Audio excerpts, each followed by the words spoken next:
Hello, my name is Carol Nadell. For those of you who have tuned in before, welcome back. And if this is your first time, I'm delighted to have you here. And thank you so much for having me into your Lionsgate home for a short visit. Let me just tell you a little bit about myself. I've lived in New York City for over 50 years, but because of the pandemic, I am staying with my sister and brother-in-law in Voorhees. So at least for now, I'm your neighbor.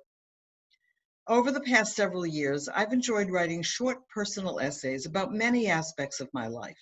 And because I believe that much of what I write about can be easily related to by other people, particularly those of us who are of a certain age, I'm delighted to share some of these stories with you. I hope you'll enjoy them and find something in them that rings true, that brings a smile to your face, or maybe even a little tear to your eye.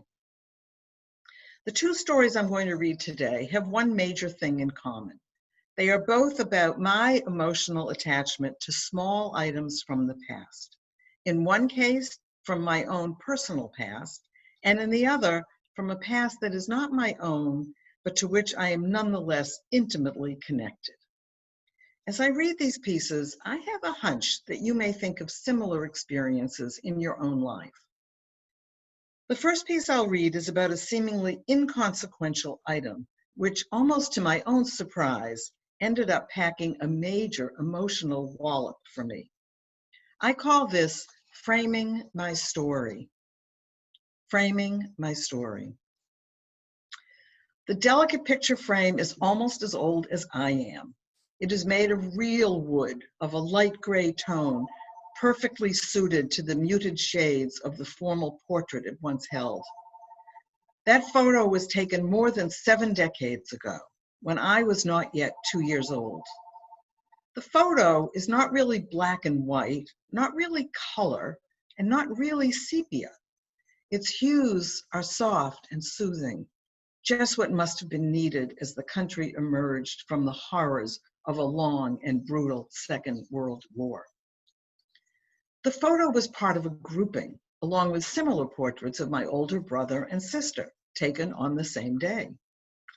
They sat atop the piano in our living room for 20 years, until my mother, widowed suddenly at just 53, moved to a 2-bedroom apartment. The photos went with her, and perched on her dresser, I suspect they were a comfort to this still very young woman who found herself so unexpectedly alone. When 2 years later she remarried and moved into her new husband's house, the photos again found a prominent spot on her dresser. A widow again 20 years later, my mother would eventually become a snowbird, dividing her time between an apartment in Massachusetts and another one in Florida.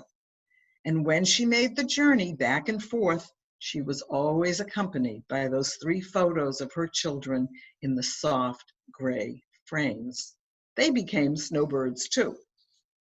When she made her final move to a senior living facility at 89, she placed the photos on the credenza in her living room, along with those of the rest of her family, by that time including grandchildren and great-grandchildren. After my mother's death 8 years later, I took the old photo of me home to my apartment. My husband had always loved that image of me, the profile with the turned up nose and the soft curly hair.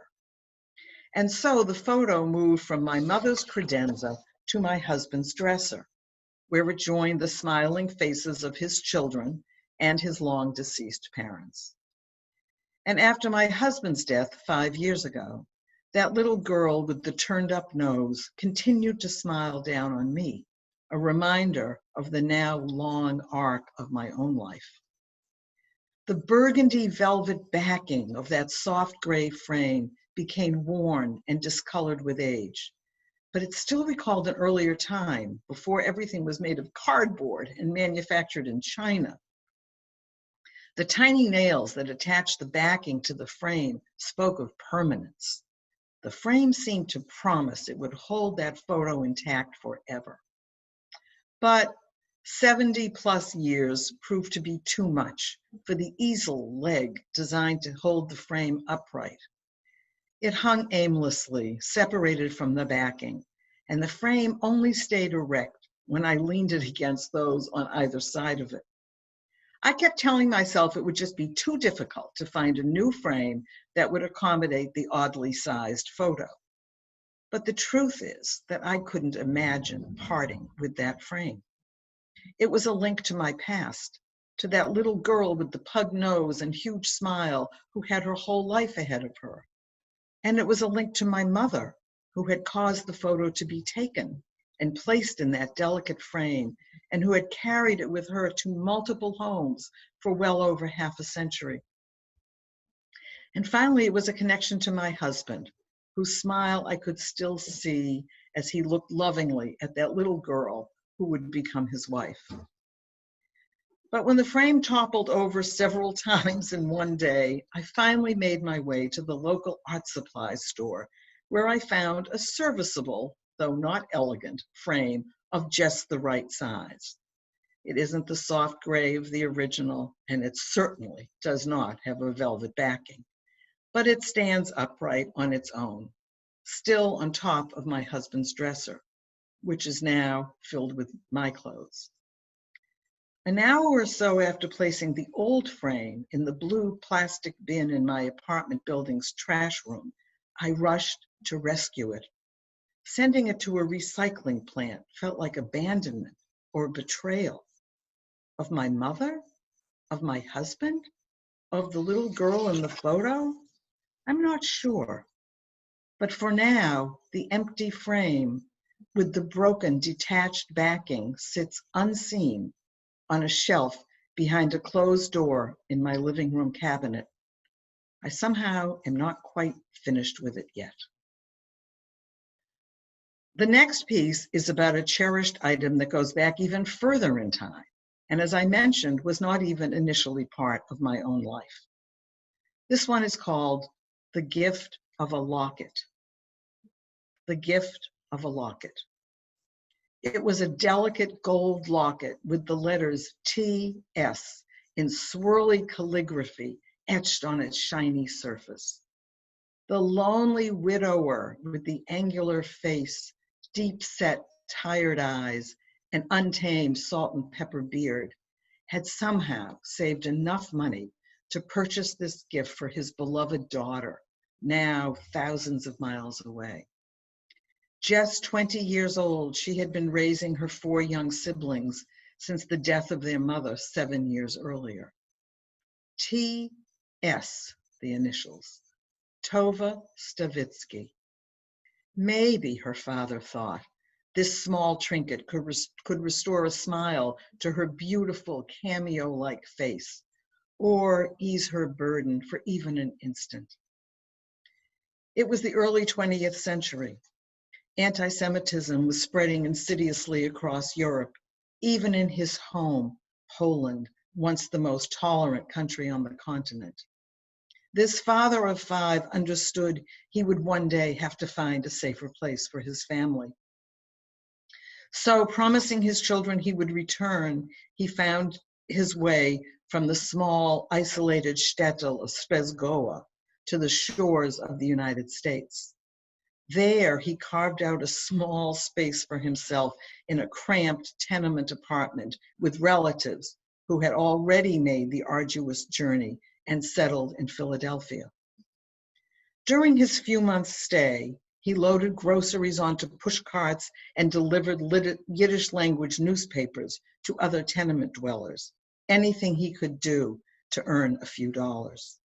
Life was difficult, but it was safer than in the shtetl, and his relatives were making a living, however modest.